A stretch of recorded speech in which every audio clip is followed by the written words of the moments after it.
एक बार की बात है, एक मूर्ति बनाने वाला आदमी जिसने अभी अभी मूर्ति बनाना सीखा था, वो अकेले एक जंगल से जा रहा था। जंगल में उसे एक बड़ा सा पत्थर दिखता है। वो आदमी उस पत्थर को देखकर ये सोचता है कि क्यों ना मैं इस पत्थर से भगवान की एक खूबसूरत मूर्ति बना लूं। उस आदमी ने अभी अभी मूर्ति बनाना सीखा था, तो वो बहुत ही उत्सुक था मूर्ति बनाने के लिए। इसीलिए उसे जो भी अच्छा सा और बड़ा सा पत्थर दिखता, वो उसे मूर्ति बनाने के बारे में सोचता। उस आदमी ने अपने बैग से छेनी हथौड़ी निकाली और उस पत्थर के पास मूर्ति बनाने के लिए बैठ गया।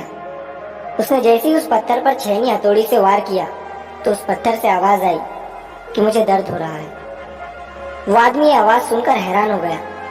उसने फिर से छेनी हथौड़ी से उस पत्थर पर वार किया, तो फिर से उस पत्थर से आवाज आई कि मुझे दर्द हो रहा है।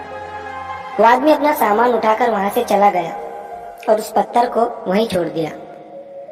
थोड़ा आगे जाने के बाद उसे एक और बड़ा सा पत्थर दिखा। उसने फिर से उस पत्थर को मूर्ति बनाने का सोचा और अपना सामान निकालकर उस पत्थर पर वार करने लगा।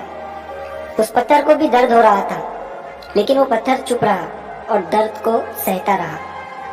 थोड़ी देर के बाद उस मूर्ति बनाने वाले ने उस पत्थर से एक खूबसूरत मूर्ति बना दी। मूर्ति बनाने के बाद वो उसे वहीं छोड़कर आगे चला गया। वो एक गांव में पहुंचा तो उसे पता चला कि उस गांव में एक नया मंदिर बना है, जहां पर भगवान की मूर्ति की जरूरत है। तो उस मूर्ति बनाने वाले ने उस गांव के लोगों से कहा कि मैंने अभी अभी जंगल में एक भगवान की खूबसूरत मूर्ति बनाई है। तुम कुछ लोग मिलकर जंगल में जाओ और उस मूर्ति को इस मंदिर में स्थापित कर दो। उस गांव के लोगों ने जंगल में जाकर मूर्ति लाई और उसे मंदिर में स्थापित कर दिया। मूर्ति रखने के बाद गांव के एक आदमी ने कहा कि मूर्ति का इंतजाम तो हो गया, लेकिन अब नारियल फोड़ने के लिए एक बड़े से पत्थर की जरूरत है। तभी उस मूर्ति बनाने वाले ने कहा कि तुमने जंगल में जहाँ से ये मूर्ति लाई है, उसी रास्ते से थोड़ा आगे जाओगे तो तुम्हें वहां पर एक बड़ा सा पत्थर भी मिल जाएगा। गांव के लोगों ने उस पत्थर को भी लाकर मंदिर में नारियल फोड़ने के लिए रख दिया। एक दिन रात के समय मूर्ति और पत्थर आपस में बात कर रहे थे। पत्थर ने मूर्ति से कहा कि तू कितना खुश है, तेरी लोग पूजा करते हैं, तुझे सजाते हैं, मानते हैं और मुझ पर नारियल फोड़ते हैं। मुझे नारियल की वजह से दर्द होता है। तभी मूर्ति उस पत्थर से बोली, अगर उस दिन तू उस मूर्ति बनाने वाले का वार सहन कर लेता तो आज मेरी जगह तू होता और तेरी जगह मैं।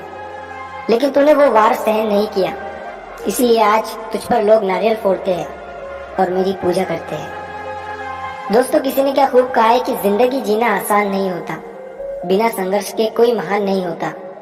जब तक न पड़े हथौड़ी की चोट, तो पत्थर भी भगवान नहीं होता। इसीलिए जब भी आपको लगे कि आपकी जिंदगी में बहुत ज्यादा दर्द है, तकलीफ है, परेशानी है, तो समझ जाइए कि इन्हीं दर्द और तकलीफ से आप में बदलाव होगा और इसके बाद आपके लिए एक बड़ा सा मीठा वाला फल इंतजार कर रहा है।